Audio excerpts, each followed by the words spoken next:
são hipócritas. Aqui eles não estavam preocupados com a santidade de Deus. Aqui eles estavam preocupados em querer apanhar Jesus. Eu vi aqui agora no comentário, né, que era tudo parte de uma armadilha para eles tentarem pegar Jesus, né? E nós iremos ver isso agora.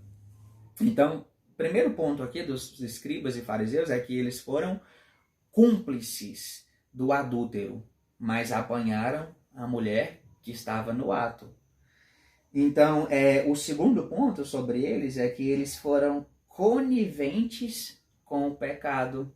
E qual era o pecado? Um pecado que a legislação mosaica condenava, o adultério. Agora, olha o que eles disseram no versículo 5. E na lei nos mandou Moisés que as tais sejam apedrejadas. Tu, pois, que dizes? O que está escrito na lei de Moisés sobre isso? Vamos verificar, porque eles estão dizendo que na legislação mosaica, essas mulheres adúlteras têm que ser apedrejadas. Mas eles, você se lembra, pegaram a mulher no ato, ou seja, eles pegaram a mulher enquanto ela estava coabitando com aquele homem, no ato em si. Então eles estão dizendo que a lei manda apedrejar essas mulheres. Mas vamos ver o que a lei diz de fato? Levítico capítulo 20, versículo 10. É o terceiro livro do Pentateuco. Gênesis, Êxodo, Levítico. Eu sei que você sabe. É só o hábito. Levítico 20 e o verso de número 10. Encontrou? Uhum. Também o homem que adulterar com a mulher de outro, havendo adulterado com a mulher do seu próximo, certamente morrerá o adúltero e a adúltera. O que eles estão dizendo? Que a lei mandou apedrejar a tais mulheres, mas não é isso que a lei está dizendo. A lei está dizendo que homens e mulheres adúlteras que deveriam ser apedrejados. Então eles estão omitindo a parte que eles foram cúmplices e coniventes, que foi o ato do adúltero. E eles estão só condenando a adúltera. Não que ela estava certa, mas a questão aqui não é que ela estava correta, ela não estava, mas era que eles também estavam errados. Continuando. No versículo 6, nós vamos verificar por que eles fizeram isso. Aqui está por que eles maquinaram esse plano. Eles não estavam nem aí com a santidade de Deus, com a legislação mosaica. No versículo 6 eles dizem por que fizeram isso. Olha o objetivo deles, o plano maquiavélico deles. Isso diziam eles, tentando-o para que tivessem de que o acusar. Mas Jesus, inclinando-se, escrevia com o dedo na terra. Sabe por que isso aqui é interessante a gente analisar? Na verdade, aqui eles não queriam pegar a mulher adúltera. Tanto que eles deixaram o adúltero ir embora. Eles queriam apanhar Jesus. E qual era a estratégia deles aqui? É que a legislação mosaica mandava matar. Mandava apedrejar os adúlteros, como nós acabamos de ler em Levítico 20, 10. Mas quem estava no controle do império, da nação, naquela época, quem comandava eram os romanos. E Roma não permitia que a legislação mosaica executasse esse tipo de sentença. Eles não permitiam que os judeus matassem simplesmente porque a lei de Moisés dizia. Eles não aceitavam isso. Então, quando eles dizem assim, na lei nos mandou Moisés que tais mulheres devem ser apedrejadas. Tu, o que dizes? Porque se Jesus dissesse assim, não, vocês não podem matá-la. Ou seja, ele estava indo contra a legislação mosaica.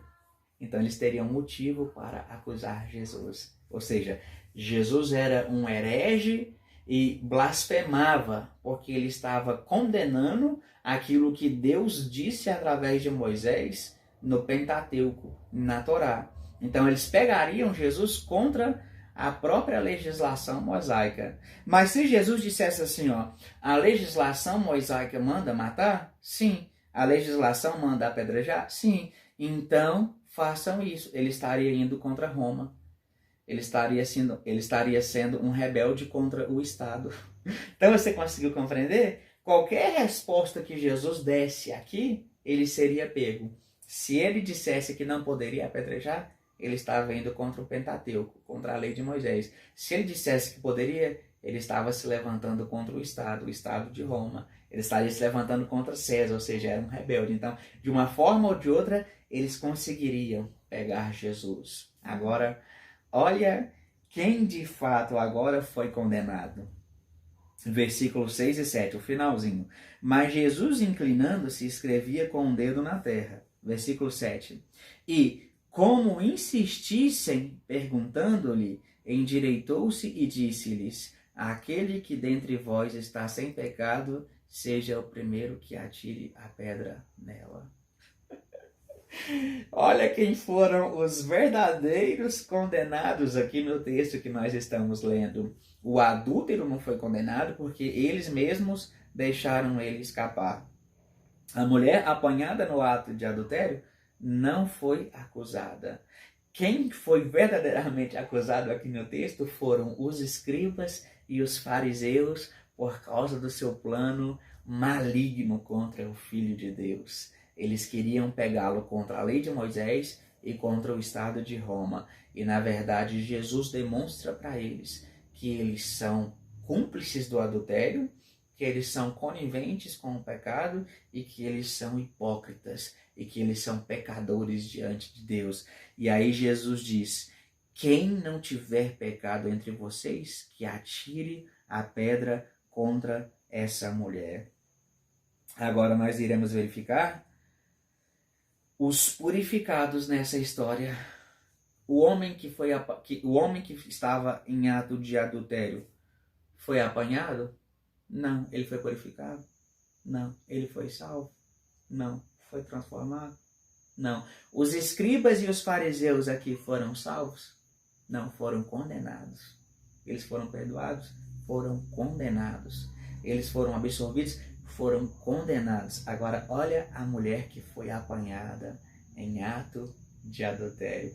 Aqui no contexto todo, amor, que nós lemos, ela foi a única pessoa purificada, a única pessoa liberta do seu erro, a única pessoa transformada por Jesus. Vamos ler versículos 10 e 11. E, endireitando-se Jesus e não vendo ninguém mais do que a mulher, disse-lhe: mulher, onde... E interessante, amor, que voltando aqui só na questão daqueles que foram acusados, que no versículo 9 diz assim: quando ouviram isso, saíram um, a começar pelos mais velhos até aos últimos. Ficaram só Jesus e a mulher que estava no meio. Interessante que eles que foram acusados daquilo que eles estavam acusando: o pecado contra a lei de Moisés, o pecado contra Deus, o pecado contra a Bíblia, contra o Senhor, contra a santidade de Deus. Do mais velho ao mais novo, um por um foi se retirando, ou seja, do mais experiente, daquele que era mais estudioso na Torá, daquele que mais buscava a Deus aparentemente, foi se retirando. Ficou só a mulher na presença de Jesus. E aí no versículo 10, amor, nós vemos o seguinte: e endireitando-se Jesus, e não vendo ninguém mais do que a mulher, disse-lhe: mulher, onde estão aqueles teus acusadores? Ninguém te condenou? Sabe o que nós podemos aprender aqui no versículo 10? Aquela mulher não teve nenhuma condenação na terra. Não tinha ninguém que podia apontar o dedo para aquela mulher e dizer assim: você é uma adúltera, pecadora e merece morrer. Jesus expulsou todos os seus acusadores, os acusando verdadeiramente e demonstrando para eles que eles eram pecadores. Ela não tem mais acusadores diante da terra. Agora olha o que diz no versículo 11, ó. E ela disse: ninguém, Senhor. E disse-lhe Jesus: nem eu também te condeno. Vai-te e não peques mais. Sabe o que significa isso? Se aquela mulher não tinha mais nenhuma condenação na terra, agora ela não tem nenhum tipo de condenação no céu. Porque olha o que Jesus disse: nem eu te condeno. Vai-te e não peques mais. Aquela mulher foi alcançada por Jesus. Ela foi transformada pelo Senhor. E sabe o que Jesus está dizendo aqui, em outras palavras? Vai-te e não peques mais. Ele está dizendo, vá e viva uma vida santa, uma vida separada para Deus. Se pareça comigo, seja semelhante a mim, siga o meu exemplo, porque agora aquela mulher é uma mulher salva por Deus. Amém? Então nós vimos 3 exemplos de pessoas alcançadas por Jesus. Zaqueu, que agora não é mais o publicano. Não fala mais nada dessa mulher, amor, na Bíblia? Isso aqui é o suficiente. Isso aqui é o suficiente. Vá e não peques mais. Jesus jamais liberaria essas palavras para alguém que ele não tivesse transformado de verdade, entendeu? Jamais. Zaqueu agora não é mais conhecido como Zaqueu, o publicano pecador. É conhecido como Zaqueu que foi salvo por Jesus com a sua família. Aquele que de filho físico de Abraão se tornou filho espiritual de Deus, adotado na família do Senhor. Aquele que nós conhecemos como Natanael, não é somente mais Natanael, agora ele é conhecido como apóstolo de Jesus, um dos principais apóstolos de Jesus. E essa mulher adúltera que nós vimos aqui agora, não é uma mulher adúltera, agora é uma filha de Deus, uma serva de Jesus Cristo, que vive uma vida santificada para o Senhor. Que isso, amor? Deus enviou Jesus para buscar e salvar o que se havia perdido. E sabe por que Jesus foi atrás dessas 3 pessoas? Porque elas estavam perdidas. Sabe por que Jesus salva ex isso, ex aquilo, ex bandido, ex fumante, ex drogado, ex prostituta, ex homossexual, ex macumbeiro, ex feiticeiro, ex astrólogo, né? Ex cartomante, ex-viciado. Por que Jesus sempre está salvando essas pessoas? Porque Jesus veio salvar e buscar aqueles que se perderam. Glória a Deus por isso, amor. Louvado seja o nome do Senhor. Por isso ele me alcançou, por isso ele nos alcançou, porque estávamos perdidos e hoje somos salvos para a glória do nome do nosso Deus. Amém? Vamos orar? Que estudo, meu amor. Senhor Deus, nós oramos a Ti neste momento. Obrigada por nos permitir prestar um culto ao Seu nome.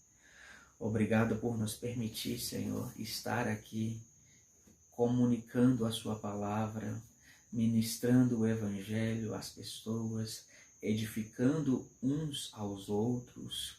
E como disse Martinho Lutero, Senhor, se eu devo amar o próximo, não existe um próximo que seja mais próximo a mim do que a minha esposa. Então, eu amo a minha esposa, Senhor, antes de amar qualquer outra pessoa, porque ela é o próximo mais próxima a mim.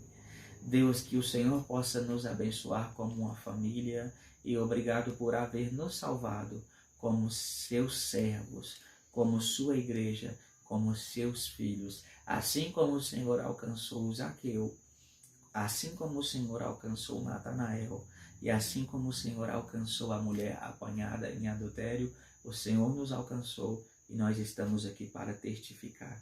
Louvado seja o Senhor para sempre, em nome de Jesus. Amém.